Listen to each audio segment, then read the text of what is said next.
So, can you talk to me a little bit about humility and how humility really played a role in the healing around your divorce, and how you can share Mhm. some of what you experienced, with the audience to give them some lessons or exercises or teachings around humility and healing?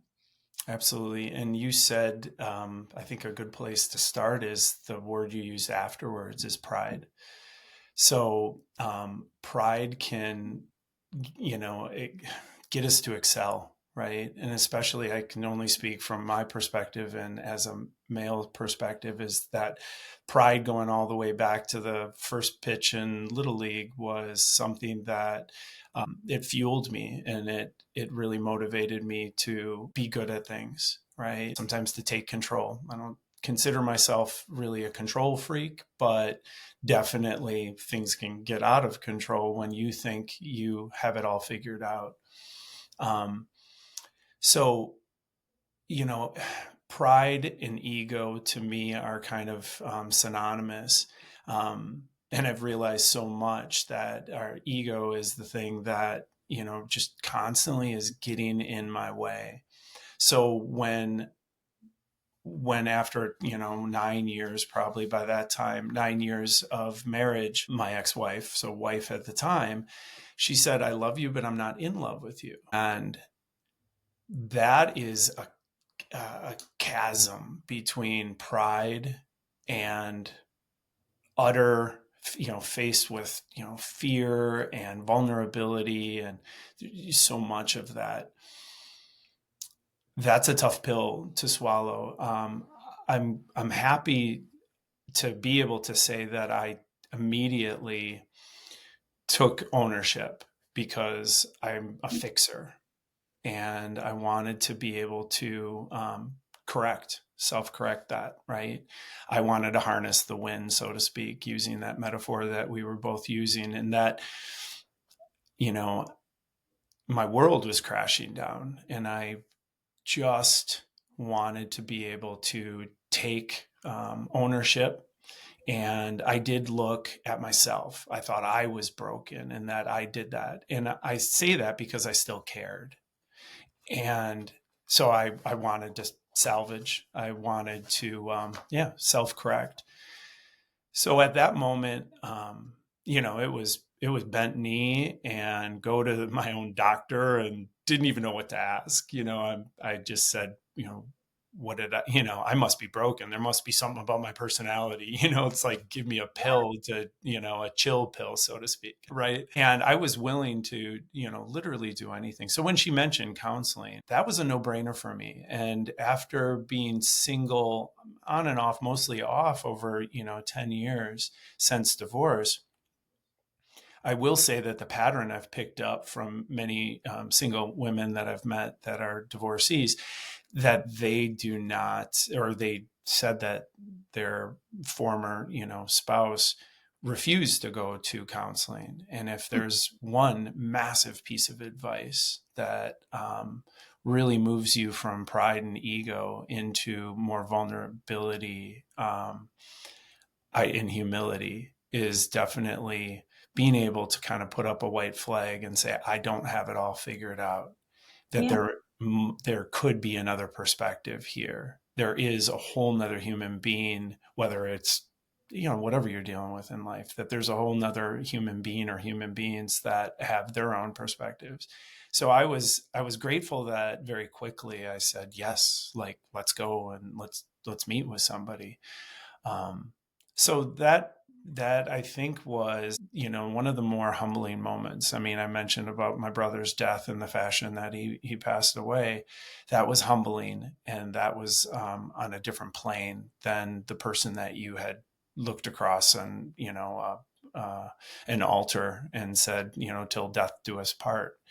And um, so that was a starting point, and that was a part of healing, and we can get into that. But that definitely was the birthplace of humility and a death place of pride, because I was not proud of that person I promised so much for and to take care of, right, to protect, and I So obviously wasn't doing a good job. One of the things that, so I do coach actually a lot of men, and I realize a pattern in terms of things that they think when they're getting divorced. And a lot of what I hear is failure. And that because the vows by which we say, till death do us part, and that if you don't reach that, commitment, that you believe that you've a failure. And you said, like, you just told me, said I was going to be a provider or a protector, or a partner. And yet, it still didn't work out that way. And there's a level of ego and pride that's associated with that thought that I've failed. And something in your book kind of really hit me around, you talked about being the best at, and you had a lot of different things that you said, that you wanted to be the best at. And I believe that, what are your thoughts about if you put yourself in a place where you believe and you think that you have to be the best at all of these things, doesn't that set you up for failure? If that's the way your Absolutely. mindset, yeah. Yep. So it's a mindset thing. So, rethinking about, like, why do I need to be the best at that? Mhm. Why do I need to be the best at that? Like, why do we put ourselves in a position by which we're setting ourselves up for failure? Part of my job as a divorce coach is I try to shift people's thinking about the fact that you can't control what your wife's needs were. And you are two human beings that are showing up and evolving as humans. And Mhm. just because you're getting divorced doesn't mean that you're a failure. It means that both of you are now pivoting to having more personal growth and self discovery, right? So, post divorce, you can tell me, like, post divorce, how much growth actually has happened in you since in the last 10 years? Incredible amount, absolutely incredible amount, because that, it goes back to humility, and that I've learned that weakness is your greatest strength. And a lot of people don't, especially men, don't want to hear the weakness part, because what propels us to be successful and maybe to be an attractive partner to somebody in the beginning is you're good at things, whatever it is, whether it's telling a joke or good at friendships and making people laugh, or at your job or sports. And I had a bunch of successes in life, but once humbled, then you realize, like, what is best. Yeah, I definitely find myself just catching myself. That is this a mountain I want to die on, right? So they say a happy wife is a happy life, right? A happy ex-wife is a happy life. It So is. that's what It I'm is. learning. And that's what I'm learning. Not an easy path to get to all the time. And also, back to the wave thing, is it comes and it goes. And hopefully it goes more than it comes your way. And then realizing that I play a part in it. So, by going to counseling, marital counseling, and then doing co-parenting counseling, keeping the kids first, that was really huge. And then you get to a point where I'm not the best dad, but I'm a darn good one. And I try not to compare myself to other people. But if I'm in the flow, right? That word flow.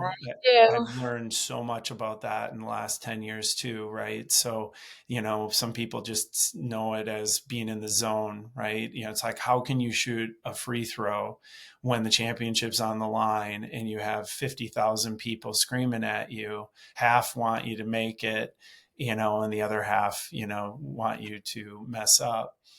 Um, so I think that, I don't know. There's a lot of thoughts going through my mind. So I know that humility, and I know I use the word weakness, and maybe I'll come up with a better one, but being able to recognize that I am not in control of everything, and knowing that, life is about relationships, whether it be a wife, whether it be a partner, whether it be an ex-wife, whether it be my manager. So I'm learning lots of forms of communication. So, I mean, this podcast could be 5 hours long, because there's so many buzzwords, but but they are so true. Being able to connect with that emotional side of myself, has allowed me to write the book and be very, very detailed about, as you know, about things I went through, thoughts going through my head. I continue to write. So I write, with thoughts going through other characters' heads. So empathy, right? Trying to put myself in the shoes of somebody who might live in a garbage dump in a third world country, or teenagers that would be at my side that I take there. So empathy, communication, humility. When somebody welcomes you into their personal space, if it's a podcast, if it's a relationship or any form of relationship, romantic or otherwise, that's an incredible moment to be in. And my kids have allowed me to. I've done well. They're turning into wonderful human beings.